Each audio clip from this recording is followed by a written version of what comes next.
tardes, bienvenidos a esta receta médica de la Z, la emisión correspondiente a hoy viernes 21 de noviembre del año 2025. Agradecidos de Dios y de la gerencia de esta emisora que pone a la disposición del pueblo dominicano estas plataformas para orientar y educar y mantener actualizado en cuanto a los conocimientos de salud. Los buenos días a nuestra cirujano plástica en la mañana de hoy, la doctora Lourdes Rodríguez. Buenos días, doctora. Muy buenos días, doctora. Muchísimas gracias de recibirme aquí en su espacio. Yo era fija, pero yo vengo usted porque es parte, esta doctora. sigue siendo mi casa y siempre lo será. De verdad que para mí es un placer estar de vuelta y poderles traer conocimientos actualizados sobre todo lo que vamos a tratar hoy. Un tema muy interesante, doctora. Antes de entrar en nuestro tema, es bueno que la población dominicana esté orientada y que tome las medidas preventivas, específicamente las provincias de Samaná y Montecristi, a propósito de los 10 casos sospechosos de leptospirosis reportados en la semana epidemiológica número 44.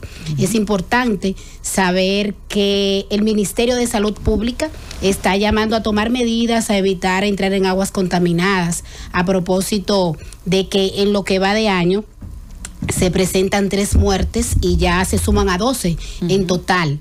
Sabemos que durante la tormenta Melissa hubo muchas lluvias, inundaciones, y si usted actualmente presenta una sintomatología y sabe que ha estado en contacto con aguas contaminadas, es importante que no espere la última hora. Sabemos que la sintomatología de esta patología, como es la leptospirosis, doctora Rodríguez, fiebre, escalofríos, dolores de cabeza, dolores musculares, náuseas, vómitos y un malestar general que puede confundirse con una gripe.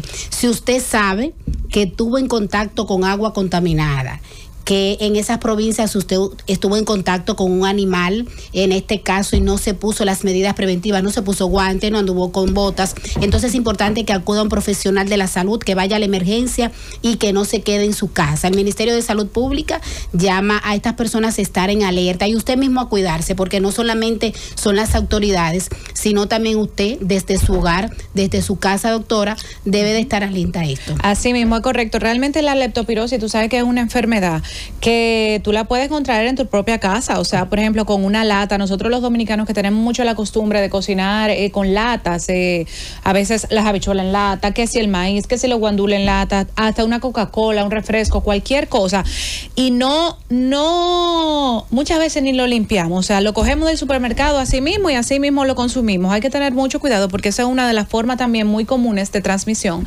y es una enfermedad, o sea, que en cualquier lugar. O sea, los ratones son las que la mayoría de las veces la transmiten y sabemos que eso es un mal que afecta aquí el país. Entonces sí hay que tener muchísimo cuidado con eso. Tiene tratamiento, claro está, pero mientras se resuelve el problema o se diagnostica, el paciente lo pasa muy mal. Higiene ante todo. Como dice usted, a veces están manejando, se paran en una bomba de gasolina, en un supermercado, se toman una cervecita, no higienizan la lata, inmediatamente pueden contaminarse. Ahí está la orientación al pueblo dominicano con relación a esto y nos unimos a la campaña del Ministerio de Salud Pública, doctora. Y el viernes, hoy es viernes de estética. Claro, de salud y belleza. Hoy el día está precioso, señor. Usted tiene que tener una aptitud así positiva, independientemente de lo que esté pasando. Si el doble sueldo le va a llegar, si ya usted lo tiene comprometido, tenga una actitud mental positiva y correcta. Claro, y aprovechen también la brisita, señor. Yo en mi casa casi no abro la ventana, pero anoche la abrí, entró una brisita más rica. Yo dije, wow, hay que exponerse a eso. No se siente ya el ambiente navideño. Aquí personas digan que no, pero la aptitud usted tiene que tenerla desde ya. Sí, así mismo. Un tema con nuestra cirujana plástica, la doctora Rodríguez. Me encanta ese tema, doctora. A propósito de que ya muchas personas se han dado cuenta que la obesidad es un problema de salud. Claro. Y realmente la OMS, la Organización Mundial de la Salud, ya lo diagnosticó como una enfermedad. O sea, ha sido diagnosticada hace mucho tiempo como una enfermedad.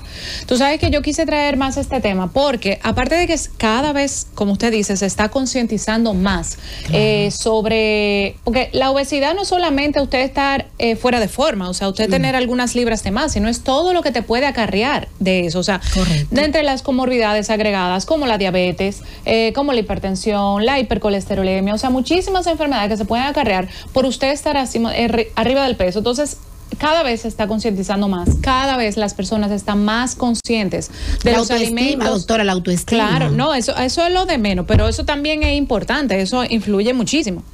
Pero en cuanto a la salud, cada vez las personas se están concientizando mucho más, por ejemplo, de los alimentos que consumen. O sea, tú sabes que antes no se utilizaba mucho esa cuestión de uno ver los ingredientes. La etiqueta. De los ingredientes nutricionales, y ya hoy en día se está concientizando muchísimo esa parte, y eso es buenísimo, porque no solamente la parte de la estética y todo, o sea, uno tiene que estar en salud para uno poderse ver bien y sentirse bien, ¿entiendes? El 70% de la población se habla que está en sobrepeso. Vemos que han optado por realizarse tratamientos para la reducción del mismo, tratamientos quirúrgicos. Entonces, en la mañana de hoy tenemos un tema que es la cirugía plástica post reducción de peso. Sí, y también las cuestiones de los temas estéticos. O sea, no solamente tenemos opciones quirúrgicas, sino también tenemos opciones no quirúrgicas cuando perdemos el peso. Ahí es el tema, doctora, que queremos desarrollar para que la población sepa en qué momento realizarse este procedimiento quirúrgico y quiénes personas califican. Así Nos gustaría saber, doctora, esas personas que se han sometido ya a una bariátrica, a un balón gástrico, quiénes califican y en qué momento es prudente realizarse este procedimiento quirúrgico. Mira, los pacientes postbariátricos específicamente, nosotros tenemos que evaluarlo bien, porque esos son pacientes que vienen, o sea, no solamente con la pérdida masiva del peso. Cuando hay una pérdida masiva del peso con algún procedimiento, por ejemplo, con bariátrica, con el balón gástrico, con las inyecciones que se están utilizando hoy en día de la tirzepatida y esas cosas que están muy de moda, que también hay que tener cuidado de cómo se utilizan, porque tiene que ser bajo supervisión médica. Hay muchas personas que lo hacen por su cuenta y ha traído muchos problemas agregados a eso. Cuando hay una pérdida masiva de peso muy rápida, el cuerpo no compensa a veces esa pérdida de peso, al igual que, por ejemplo, como si tú lo hicieras de manera orgánica, o sea, con dietas, con ejercicios, llevando un estilo de vida un poco más saludable. Entonces, intervienen muchos factores que me agravan lo que es el post pérdida de peso. O sea, la flacidez de la piel, los desórdenes nutricionales que dejan este tipo de procedimientos. O sea, son buenísimos porque ayudan al paciente. Realmente no todo el mundo puede rebajar con dieta y ejercicio, eso lo sabemos. Correcto. Tiene que buscar métodos más agresivos, pero también hay que tomar en cuenta, por ejemplo, el déficit nutricional con el que vienen esos pacientes. Muchos de esos pacientes postbariátricos tienen déficit de vitamina, déficit de hierro, o sea, son pacientes anémicos. Y eso es algo que hay que tomar muy en cuenta si usted se quiere someter a una cirugía plástica, porque un paciente con anemia no califica para una cirugía plástica. Ahí es la pregunta. Por ejemplo, estos pacientes tienen déficits nutricionales, que tienen que tomar vitaminas, antianémicos, que se le dan a estos pacientes. Entonces ya tienen cierta cantidad de reducción de peso. Y se desesperan. ¿En qué momento, doctora, pueden ir al cirujano plástico para poder optar por una cirugía? Mira, yo le diría que lo mínimo que deben de esperar es un año. Porque en ese primer año, luego de ese tipo de procedimiento quirúrgico, se estabiliza el peso. O sea, la mayoría del peso que usted va a perder, la va a perder dentro de ese año. Aunque después, en los años siguientes, pueda seguir perdiendo peso. Eso ya lo sabremos en el momento con cada paciente. Entonces, ¿qué pasa? Si antes de ese año tú estás todavía en pérdida masiva de peso y te desesperas, si te quieres someter a una abdominoplastía o una braquioplastía o cualquier tipo de cirugía reconstructiva post pérdida de peso, los resultados que nosotros vamos a obtener no van a ser resultados verdaderos. ¿Por qué? Porque esa piel va a seguir en una constante evolución, que va a seguir envejeciendo, o sea, va a seguir flácida, se va poniendo más flácida porque tú estás perdiendo peso todavía. Entonces, no es lo ideal antes del año usted operarse. Eso es igual como, por ejemplo, las pacientes que dan a luz, se desembarazan y quieren en la misma cesárea que le hagan una abdominoplastía. Eso que le corten un poquito. Que le corten un poquito. Doctora. Eso no es lo correcto. Porque a los tetras. Claro, porque tu cuerpo está pasando por un proceso que necesita primero estabilizarse. O sea, recordemos que la cirugía plástica es una cirugía electiva, no es una cirugía de emergencia. O sea, nosotros tenemos que tener tiempo de planificarlo, tenemos que evaluar bien el paciente para ver si el paciente califica. Y también tenemos que hacerlo en el tiempo correcto para poder brindar los resultados verdaderos y los resultados que el paciente se merece, sin poner en riesgo su salud, que es lo primordial. Qué bueno que usted dice que es una cirugía electiva, que la población entienda que no es de emergencia, sino que tiene que ir en las mejores condiciones. Así mismo. Desde el punto de vista cardiológico, desde el punto de vista de sus analíticas, que este paciente debe de entrar a cirugía, porque vemos que a veces se preparan de forma express, doctora, para ir a y por eso es que muchas veces pasan inconvenientes que se pudieron haber evitado. Mira, nosotros los cirujanos tenemos un dicho que dice, al único cirujano que no se le complica a un paciente es el que no opera. El que está en su casa acostado no se le va a complicar. O sea, si tú estás en el juego, tú puedes ganar o puedes perder.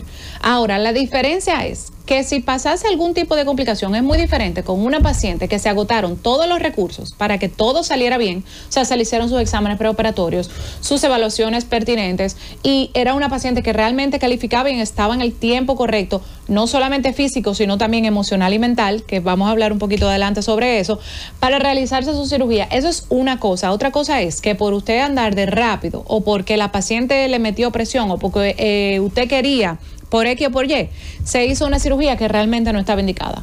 La mejor cirugía que se realiza es la cirugía que no se hace. O sea, en el sentido, es mejor usted dejar de hacer la cirugía que elegir mal al paciente y causarle un daño al paciente, y usted mismo como profesional también, por querer hacer un procedimiento que realmente no tenía la indicación. Y buscar un profesional en manos expertas, doctora, porque a veces hay cirujano plástico que mire, porque eso es lo primero. Lo monetario ante todo, pero siempre hay que estar pendiente que es la salud del paciente. Así es. Este paciente que ya, doctora, es sometido a una cirugía bariátrica, que ya cumplió su tiempo, como dice usted, 1 año, y cuando llega a su consulta, que vemos que tiene flacidez a nivel de abdomen, a nivel de piernas y a nivel de brazos, ¿cómo sería el proceso de este paciente a la hora de ir realizándole los diferentes procedimientos quirúrgicos? Claro, mira, el paciente postbariátrico tiene esa característica, que la mayoría de las veces en un solo procedimiento quirúrgico no podemos resolver todo. Bueno. Primero, por cuestión de técnica quirúrgica, o sea, el tiempo quirúrgico. Mientras más tiempo un paciente me dure en quirófano, bajo la anestesia, más se va elevando el riesgo de cualquier tipo de complicación, inclusive hasta la muerte. Entonces, esa es una. La segunda es la recuperación del paciente. O sea, imagínate que yo le haga a ese paciente senos, espalda, abdomen, brazo, pierna. ¿Cómo ese paciente va a dormir? ¿Cómo esa paciente va a caminar? O sea, no va a tener manera, porque va a estar totalmente inmovilizada a todos los lugares. Y aparte de que mientras más procedimiento tú le haces al paciente, menos el paciente se enfoca en la recuperación, porque tiene heridas por todos los lugares, entonces ni siquiera sabe cómo es que se va a manejar.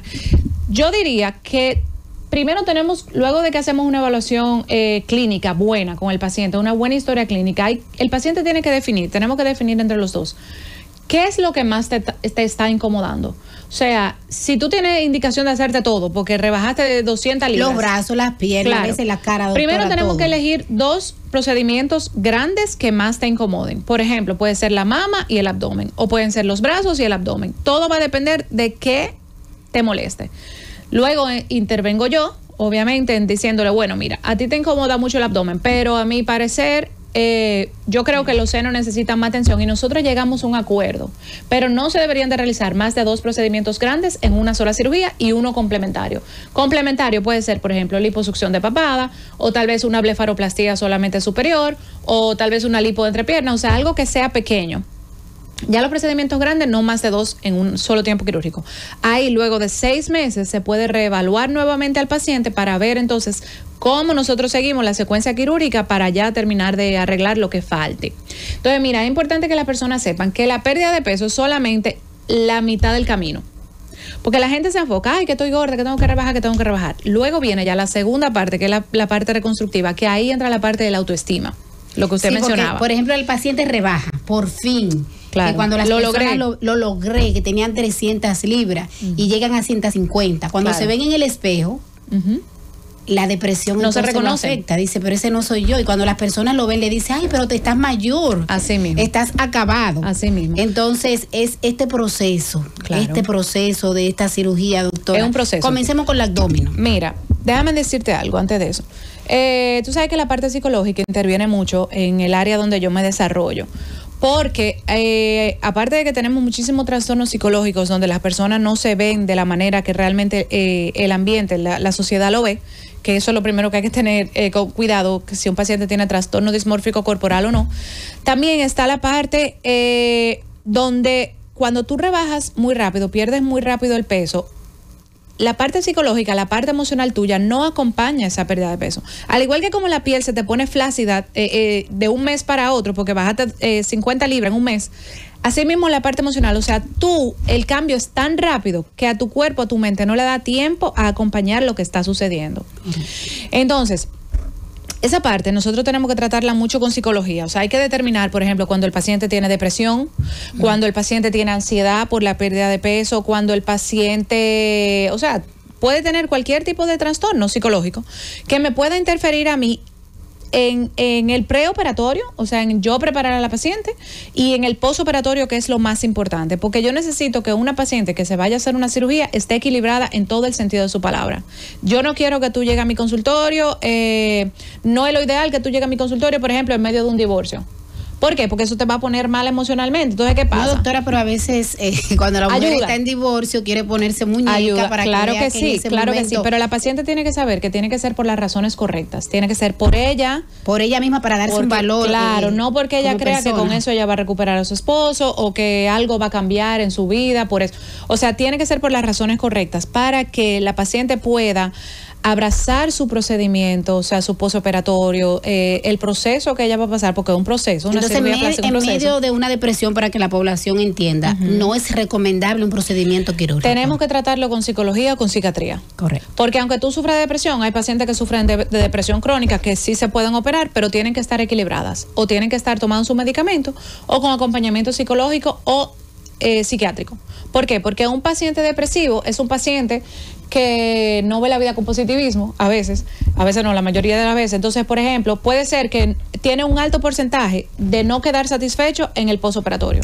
Puede haber quedado bellísimo, o sea, su resultado súper bien, la cirugía haber salido todo súper bien, pero ella misma no lo reconoce porque su estado de ánimo no se lo permite. Entonces, por eso es que el paciente tiene que tener, o sea, tú sabes que salud es un equilibrio entre lo físico, lo mental y lo emocional. Correcto. Entonces, tenemos que tener ese trípode, esa tripartitura juntas en una sola ecuación para que todo salga bien. El paciente bariátrico, usted menciona que tiene que ser multidisciplinario, su manejo. Claro. Entonces, a la hora de la cirugía, sabemos que el cirujano plástico interviene desde el punto de vista reconstructivo, pero el aporte nutricional, doctora, de estos pacientes para que esa recuperación sea de forma oportuna. Mira, sabemos que la cirugía, el abdomen es un procedimiento mayor, y si se le hacen a través de los brazos también se complica un poquito. ¿Cómo sería este manejo? Mira, lo primero que hay que ver, ¿qué le está pasando a ese paciente? O sea, por ejemplo, muchos de los pacientes postbariátricos ya siguen tienen un seguimiento por parte de nutrición, porque sucede mucho que en el equipo del cirujano bariátrico ya hay un nutricionista que instruye a este tipo de pacientes, inclusive hasta la parte de psicología ya está cubierta. Entonces, lo primero que tenemos que hacer, nosotros como cirujano plástico, nosotros tenemos un protocolo de exámenes preoperatorios que se le hacen a todos los pacientes. Entre esos exámenes preoperatorios está un hemograma, que eso es lo más simple. Entre el hemograma está la hemoglobina. ¿Qué pasa? La hemoglobina tiene que tener niveles mínimos para un paciente entrar en cirugía, porque por más que tú controles el sangrado dentro de un procedimiento quirúrgico, siempre se pierde líquido, siempre se pierde sangre. Entonces, yo no puedo entrar con un paciente anémico, donde la mayoría de los pacientes postbariátricos, si no han seguido un soporte nutricional correcto, son anémicos. Lo primero que tenemos que ver, ¿ese paciente tiene anemia? Bueno, pues entonces vamos a mandarlo a hematología.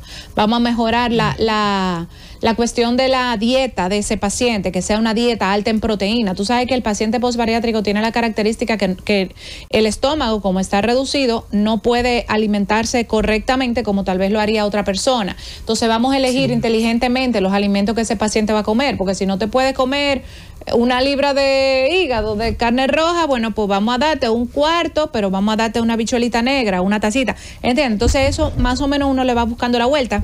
Si ya es una anemia muy importante, aparte del hematólogo, buscamos un nutricionista. Correcto. Y por ahí nosotros vamos partiendo dependiendo de lo que tenga el paciente, porque aunque sea paciente postbariátrico, yo he operado pacientes postbariátricas que están en óptima salud.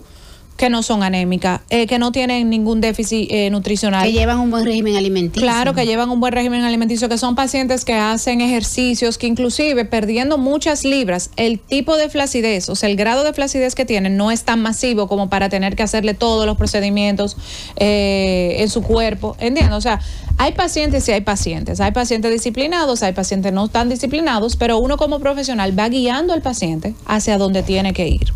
Doctora, luego de realizarse estos dos procedimientos mayores, a nivel de brazos, que sabemos que es un poquito complejo, usted como cirujana plástica nos comentará un poquito, el proceso de las piernas, que a veces tienen bastante flacidez. Claro. Esta recuperación será igual que en los brazos, el abdomen. Que usted me hable un poquito en qué consiste esta reparación, porque vemos que a veces tienes estas piernas muy grandes y luego que llegue esta flacidez, que ha perdido bastante peso, ¿cuál sería el procedimiento a sabiendas de las estructuras vasculares que van tanto en los muslos como en la pierna? Claro, mira, en las piernas de un paciente obeso ocurre el fenómeno muchas veces de lo que se llama lipedema, que es la acumulación excesiva de grasa en un lugar localizado.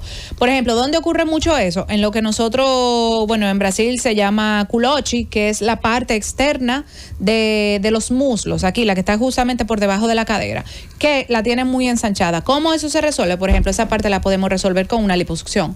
Ahora, paciente que me ha perdido mucho peso presenta normalmente más flacidez en lo que es la parte interna de las piernas, o sea, en la parte interna del muslo, ahí es donde más presenta flacidez. Eso se resuelve con lo que se llama un lifting crural.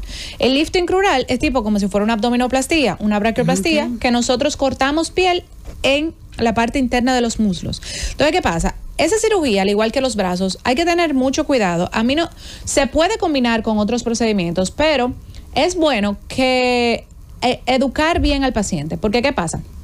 Tanto los brazos como los muslos son lugares en el cuerpo que son de mucho movimiento. Por más que tú le pidas al paciente, tiene que guardar reposo, no se puede mover mucho y demás, el paciente tiene que caminar y inclusive hasta caminar después de su cirugía es bueno para nosotros evitar complicaciones como tromboembolismo o cualquier tipo de complicación que se pueda desarrollar. De las complicaciones, doctora, y del tromboembolismo, pero, me gustaría que hablemos un poquito después de la pausa para que el paciente sepa cuáles son las medidas preventivas luego de estos procedimientos mayores y luego de reducir el peso. Está bien. Francis.